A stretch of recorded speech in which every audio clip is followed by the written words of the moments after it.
I watched that speech. So when you watch that, you have to be able to see how the the A national OCGFC are operating and why Trump is their man. I mean, I've been telling you for 3 years, going on 3 years, that there's a destabilization campaign against Europe, that's what the Ukraine war actually is. It's a proxy war being waged by the United States, not against Russia, but against Europe. I've been telling you that they're turning on each other. The West is turning on itself. I've been telling you that America is going to become more and more interested in creating conflict in the West, not in the global South. I've been telling you that the historical roles of the global North and the global South are going to be reversed. Didn't I tell you that? Well, look at the last Trump press conference. He's talking about destroying Canada economically. He's talking about trying to force them into submission. That's what all this talk is really about. He's talking about making the whole country into an American state, and he's talking about doing the same thing with Greenland. Except with Greenland, he even said that they might use military force to do it. So that's a direct threat against the EU, and they've taken it as such. He's literally saying that America could potentially use military force against a European country in order to seize territory from them, seize European territory. Well, that's nothing but colonization. What he's talking about with regards to Canada, that's nothing but colonization. The man is talking about occupying, colonizing, and pillaging other Western countries, the resources of other Western countries. He called the border between Canada and the U.S. an artificially drawn line. I mean, Putin didn't even say that about Ukraine. Meanwhile, the border with Mexico, well, that isn't artificial at all. It's just an artificial border between Canada and America. Greenland and Canada get to become American states. Meanwhile, Puerto Rico is called a floating island of garbage at a Trump campaign rally over the summer. So Puerto Rico is trash, and the Mexican border needs a wall, but the border with Canada is just an imaginary line. It doesn't really exist. Now, the obvious racism is just that. It's obvious. But if you think about it a little bit more deeply, there's a reason for drawing a demarcation line like this, what Trump is trying to do. The U.S. empire is looking at subjugating the northern hemisphere, and the southern hemisphere is no longer any of their business. It's out of their sphere of influence. In fact, the southern hemisphere is the ascendant hemisphere. I mean, did you notice how his press conference, how it began? What he did what the real reason for the press conference was? He was talking about the UAE pumping in $20 billion of investment into the United States. I mean, imagine. We're already at this point. We're already at the point where an American president is bragging about successfully attracting foreign direct investment from the global South into America. I mean, this is usually the kind of thing that a president in the global South would be bragging about, you know, being able to attract foreign investment. But now you have the president of the United States, or the president-elect of the United States, being proud and bragging about the UAE opening up data centers in his country. Role reversal. It's actually really interesting to me. It's interesting to watch all of this play out, alhamdulillah, in our lifetime. We're seeing a major change. Basically, the neocons, the nationalistic OCGFC, are being placated. This is what Trump is doing. They're being redirected to feed their cannibalistic appetites on other Anglo-Saxons. I mean, this was the West's primary activity for centuries. Before they ever invaded our lands, they just cannibalized each other. That was the main pastime. So we're coming full circle. I mean, of course, the neocons need to maintain a fantasy of power. And I think that that's partly what's going on with Trump's outlandish suggestion. It's giving them something to dream about while they create nightmares for everyone else. I mean, the suggestion that the United States could just take Canada, take Greenland, it may sound absurd, but it actually reveals something far deeper than just the mere posturing of. Honestly, Black American, I saw this particular video and I feel like this video is going to be educational and we definitely need to watch this video. So this video is very important. I want us to watch before I say anything I want to say in the comment section, and this video will also address a lot of things that Black Americans have literally been talking about. And when I see videos like this, honestly, I can't just pass it or just gatekeep this particular video, because it is very hard for us to see some of these white folks coming out to air out the truth like this. But anyways, welcome back to the channel. My name is Sonia. Subscribe, like, comment, and share. And credits belong to the original creators of every single clips and stitches we have in our today's episode. And with that being said, let's just dive right into this video. I'll be back with commentaries. Disclaimers: this is just for educational purposes only, but share this video to reach somebody, to reach somebody, to reach somebody, to reach somebody. Okay. Let's go watch, guys. Of a braggart. This is in the imperial DNA of the Western power structure, a system that has absolutely thrived on the subjugation of others' lands, others' resources, and other people for centuries. This isn't just about geography. This is about desperation on the part of the West, on the part of America. It's about a crumbling empire that's grasping at fantasies to try to reclaim relevance as its power slips away.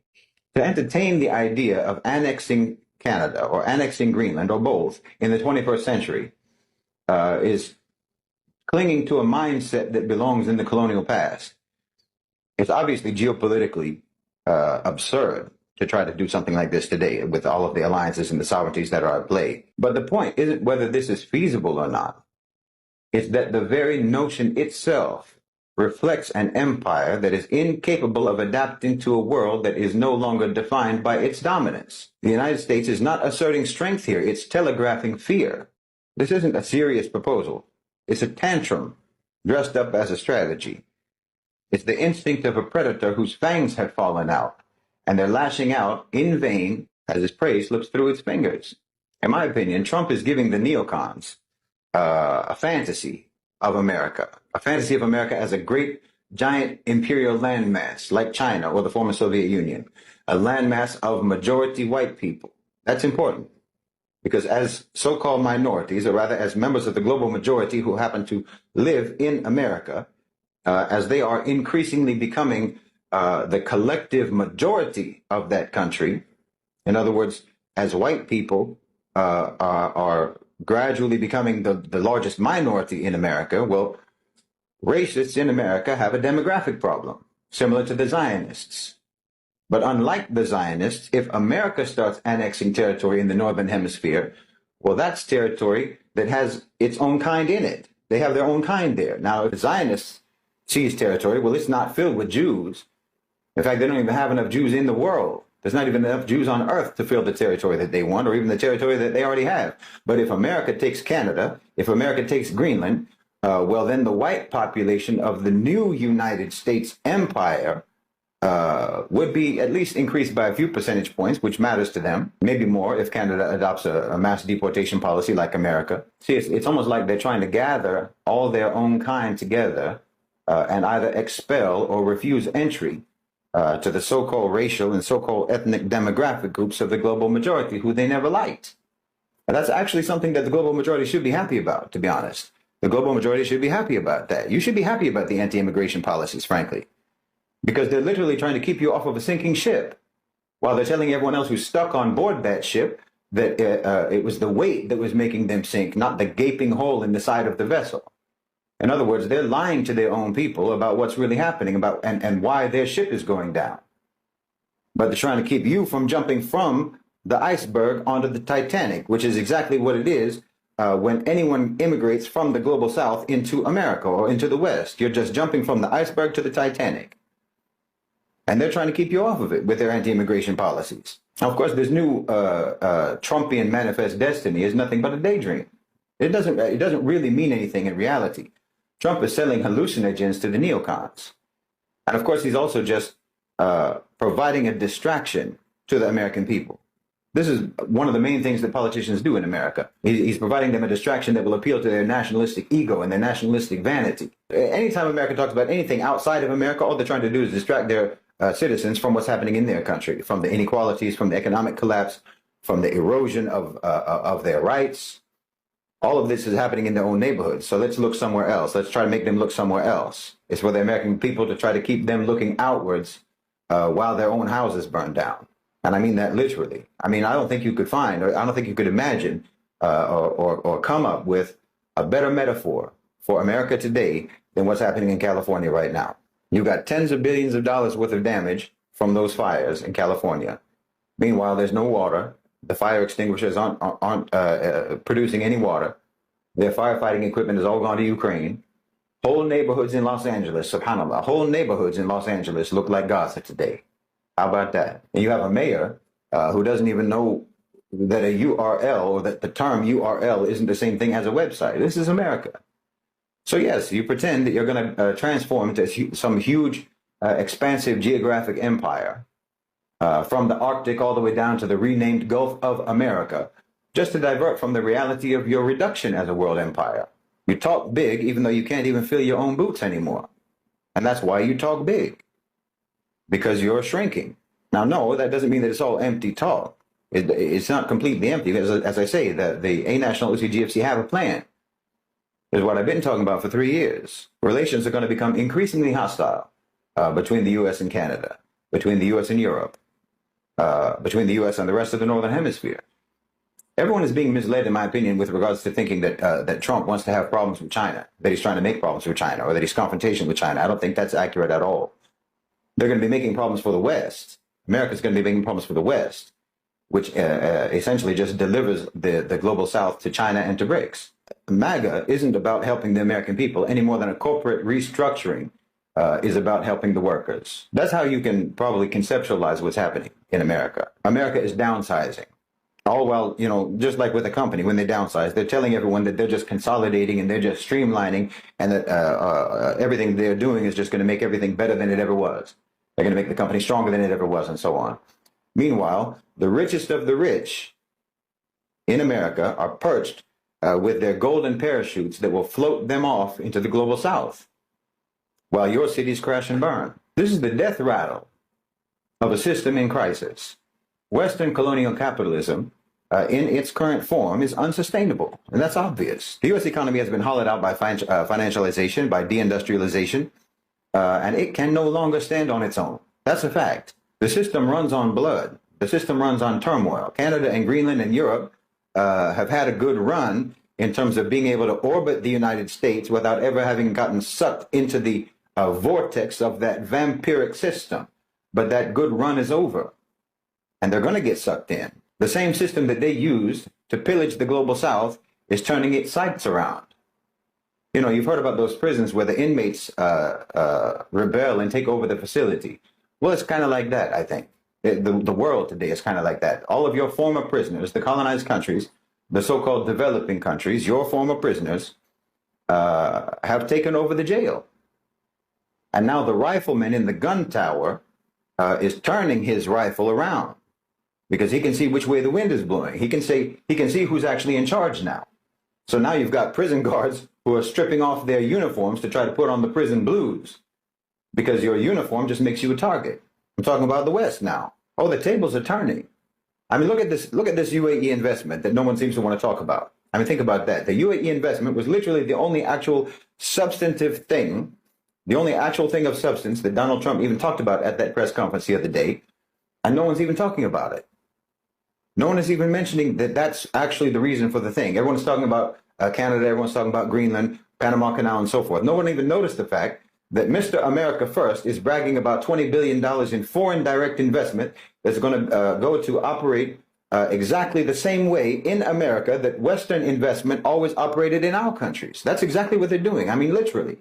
The UAE is doing the exact same thing that the West has always done to us, but no one can see it, and no one's talking about it. You have to understand that the way foreign investment works is like a syringe. They tell you that it's injecting you with medicine, but what they actually do is stick that needle in you to suck your blood. So you think that they're injecting, but they're actually extracting. Because look, this deal that he announced, they're going to open data centers in the U.S. Okay. Well, aside from how much power and leverage that gives the UAE potentially over American data, which is massive, but let's not even talk about that. There's too many things to say really about that. That's not really even my area. But just consider the fact that data centers notoriously consume a huge amount of energy, a huge amount of electricity. This is why Trump was rambling for most of his press conference. He was rambling on and on and on about drilling, drill baby drill about coal, and he was even attacking windmills and all sorts of things, which is just too obviously quixotic to even mention. Okay, they use a massive amount of energy, these data centers. They use a massive amount of energy, a massive amount of electricity. That's going to be American energy. That's going to be American electricity, powered either by natural gas, by oil, or by coal, or what have you. Apparently not by windmills. So let's just say that they open 10 data centers. The amount of energy that they will consume to run those data centers is going to be roughly equivalent to the total of U.S. natural gas exports. Imagine. This investment is only partially about the actual data centers themselves. This investment is about sapping America's energy resources. It's an investment into sabotaging America's newfound status as an energy exporter. And that's if they just open 10. If they just open 10 data centers, but they're putting in $20 billion investment in. For $20 billion, you could open hundreds of data centers or 10 data centers with the capacity of hundreds. Either way, that's $20 billion that can potentially significantly undermine America's energy self-sufficiency. And more importantly, for the Khalij, for the Gulf, undermine America's competitiveness in the international markets as an energy exporter. This is a very important issue for the UAE. It's a very important issue for the Gulf. Trump knows this, of course, because the A-National OCGFC knows this. Trump is very close to the Gulf states and always has been. I mean, you can almost say, and this is what I've been saying in the chat, Trump is a Khaliji president. I mean, he's so Khaliji that he wants to change the name of the Gulf of Mexico to the Gulf of America just so America can have a Khalij. What we're witnessing is the West turning on itself. The empire is cannibalizing its allies. They're cannibalizing their own environments now, and they're cannibalizing their own people just to stay alive. This isn't strength. This is desperation. This is a dying system that's clawing at anything to try to keep from falling. I'm talking about the neocons, not the A-National OCGFC. I'm talking about the nationalistic owners and controllers of capital. But the stronger and the richer faction of the OCGFC, the A-National OCGFC, whom your own system created, that faction of elites are not tied to your domestic prosperity. They're not tied to your domestic economy anymore. And they're not tied to any nation. They are a nation unto themselves, like I keep saying. And they actively want to see your system devour itself because they want to leave the rest of the world to them. They want America out of it. So what does that mean for us, for Muslims, and for the global South? Well, it means that we have to prepare. We have to be serious. We have to build. Because as the empire collapses, we have an opportunity to create something that we haven't seen in the world for hundreds of years. This isn't a call to resist. It's a call to lead, to show the world that there is a different way. There is a just way. There's a way that's rooted in harmony and cohesion and collective sovereignty. And I think that's what we're seeing develop. So let's not be distracted by the empire's desperate fantasies. We have to focus on the work ahead. We have to understand what's actually happening because there are tremendous risks. I mean, BRICS is working with the A-National OCGFC, and that's perilous in and of itself. They are predatory. They're just the same as neocons in terms of being predators. They want to worm their way into dominance in the global South. So we have to negotiate that relationship very carefully. This is going to require cool heads, calm calculation, patience, and long-term planning. So you have to try to not get caught up in the flash bombs that they drop sporadically, Western politicians. You need to pay close attention to what's actually going on. Because yes, we are in a negotiation, all of us, literally all of us. We're all in a negotiation with power, continuously, constantly, nonstop. You and I are constantly defining the terms of our relationship with power. We are constantly letting them know what they can and cannot get away with. We're letting them know what we require from them. We're letting them know continuously what we will and will not accept. So we really can't afford to let them distract us. The West is turning on itself. So we have to ensure that we are ready to rise when the West falls. As I read more about European colonization, it's really clinging to my mind that y'all are not mad enough about colonization. Y'all are not like anybody. You can tell Latin America, North America, Australians, Africans, Asian people, everywhere. Y'all are not mad enough about what Europeans did to your country, your city, your states, your nations, your continents. Slavery is crazy, bro. Europeans are so violent, they had 2 world wars in the span of 20 years. That ain't never happened before in human history, but you had 2 world wars. For what? For what? For what? Like, I know it's supposed to be, like, there's a reason we're not taught how bad colonization was in schools. Because why? The victors of history, they write history. Europeans won. They won multiple times and they keep on winning. They're still actively colonizing different nations to this day. Example being how Haiti still has to pay back France for their own revolution. Haiti had independence and they have to pay back France because France was enslaving Haiti. What? What? European governments, European companies coming into Africa and making sure that they still have their slaves to build their fucking companies. What? U.S. nonprofits coming into Africa to impose anti-LGBTQ plus laws. There's a current day colonization happening to this day, and people are not mad enough about what happened to their countries. Maybe I'm just not seeing it. But the more I read, the more I see how every single thing that happened as soon as a European man, woman, they, them, I don't give a fuck. A European person stepped into my country, everything went downhill. Everything went down. So the Europeans originally came to America for a better life, which, okay, but then they came here and they killed the native people and stole the lands and then made another race of people slaves. Like, what the fuck? And I'm just saying, like, today when people are, moving to America to have a better life, I would just, argue that they're not trying to do those things, Like, that's not really their intention. I feel like they're maybe just actually trying to have a better life, like, in today's terms, which is just really interesting because, like, first of all, telling someone that you don't want them on your land when it's not your land, like, the land is stolen to begin with. So for anyone to be saying, like, oh, you can't be here, like, what are you talking about? Like, this is stolen land. Like, those people's ancestors stole the land, so it's not your land to tell people whether they can or can't be on it. Like, that's just what I never really understood. Like, how do you literally go somewhere, literally kill a bunch of the native people that are on that land, steal the land, enslave people, and then tell people from outside places that they can't come to the land that you stole because it's now your land? When before it was your land, it was someone else's, but you didn't care about that. You just stole the land anyway. Like, what?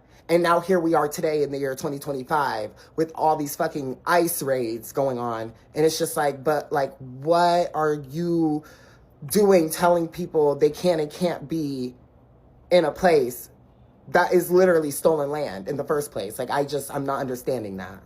Anyways, welcome back and thank you guys for watching to this point. Now, let's break down this European colonization because I really resonate with that particular lady that spoke on the second video where she literally talked about if you understand the depth of European colonization, honestly, you will do more, you will talk more than what we are literally doing right now. Like, it is deeper than what a lot of us see it as. European colonization was a long historical process, roughly 1400s to 1900s, right? When several European powers explored, conquered, and controlled lands in America, Africa, Asia, Oceania. Okay?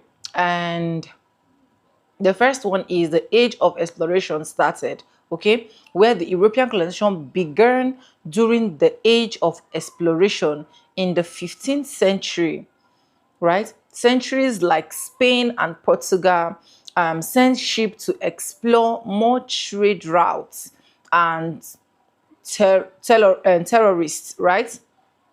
And territory, sorry. One of the most famous voyage was by Christopher Columbus in 1492, which connects Europeans permanently with the Americans. Now, the second one is the European power that competes for land. Now, several European nations built large empires overseas, including Spain, Portugal, France, United Kingdom, and Netherlands, where they compete to control land, resources, and trade routes, all true. Now, let's talk about the colonization that spread to America, which is the third one. Now, large parts of North and South America became colonized.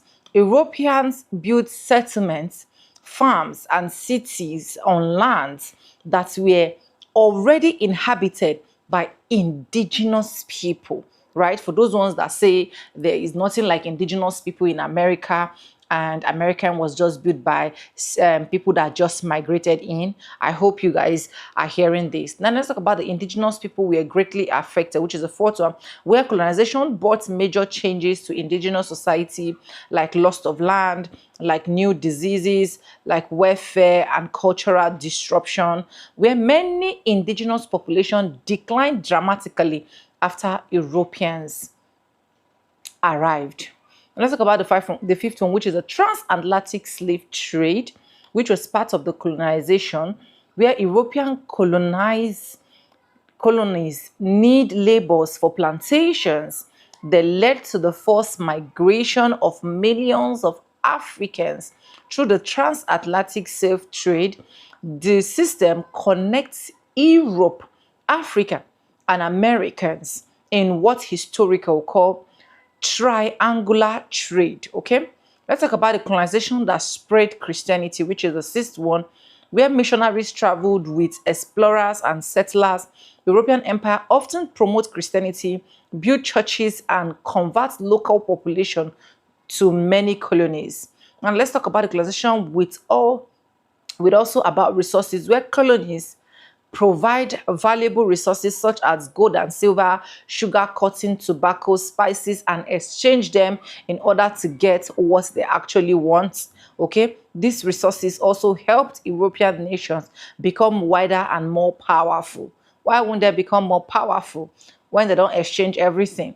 Now let's talk about the colonization that expands in Africa and Asia, whereby in 1800s, European countries also controlled large parts of Africa and Asia. The division of African among European power is often called scramble for Africa. The ninth one, which is the colonies eventually fought for independence, where many colonies eventually start fighting for independence nation. A famous name is the American Revolution, where the Americans colonies broke away from British rules. Later, many countries in Africa and Asia also gained independence during the 20th century. Now let's talk about the colonization still influence the world today. The effects of colonization are still visible in the world today, where language spoken all around the world, national borders, economic inequality, we have cultural exchanges and challenges. For example, English, Spanish, and French are widely spoken globally because of colonial history.